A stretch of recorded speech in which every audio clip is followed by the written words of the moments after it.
संग्रामपूर तालुक्यातील सोनाळा येथे 2 ऑगस्ट रोजी नगरवासियांकडून सेवानिवृत्त सीआरपीएफ जवान विजय इंगळे व त्यांच्या पत्नी तहसीलदार सौ इंद्रायणी इंगळे यांचा भव्य सत्कार संपन्न झाला।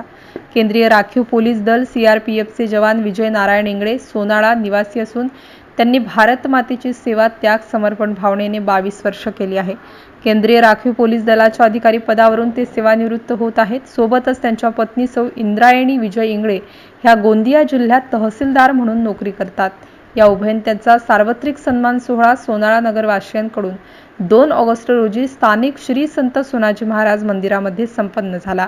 यावेळी आयोजित कार्यक्रमाच्या अध्यक्षस्थानी अर्पणाताई संजय कुटे, सचिन देशमुख, जिल्हाध्यक्ष भाजपा यांच्यासह राजेश टोंपे, तहसीलदार संग्रामपूर, सोनाळा पोलीस स्टेशनचे ठाणेदार चंद्रकांत पाटील आदी मान्यवर प्रामुख्याने उपस्थित होते। एमसीएन न्यूज मराठीकरिता कैलास खोटे, सोनाळा। थोडा आवाज।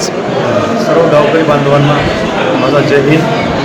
मी इंगळे विजय नारायणराव सीआरपीएफमधून 31 जुलै 2024ला म्हणजे परवा दिवशी नुकताच स्वेच्छानिवृत्ती आलेला आहे। गावामध्ये पोहोचल्यानंतर अतिशय आनंदाचं आणि हर्षोल्लासाचं वातावरण होतं। मी पाहून एकदम अवाक झालो। गावकरी लोकांनी सीआरपीएफमधून मी 22 वर्ष सेवानिवृत्त झाल्याबद्दल जो सन्मान मला दिला आणि माझा सत्कार केला सपत्नीक, त्याबद्दल मी सर्व ग्राम सोनाळावासियांचा खूप खूप मनापासून आभारी आहे।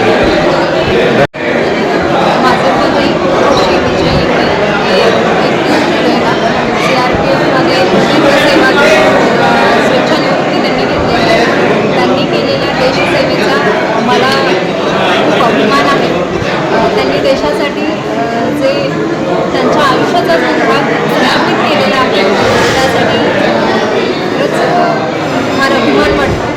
आणि त्यासोबतच